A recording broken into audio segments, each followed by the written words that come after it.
Det er det nu. Ja, vi befinder os nu her med den nordiske journalistelite, gør ud på den største udfordring hidtil. Det er at ride på hest, ride på islandsk hest. Det gode ved det er for nogle af os, det er, at de er så korte, at man kan støtte med fødderne ned til siderne.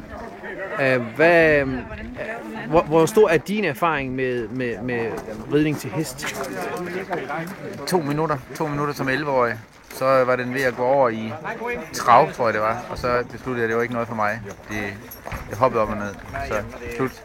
Er du typen, der sådan skal have støttehjul på, så? Ja, derfor er en islandsk hest en begyndelse. Det er det. Jeg kan støtte hele tiden.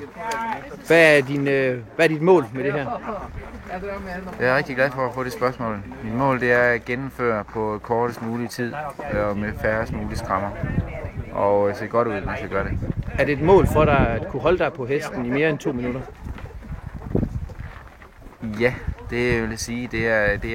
Det er sådan set en forpligtelse, jeg har. Tak skal du have.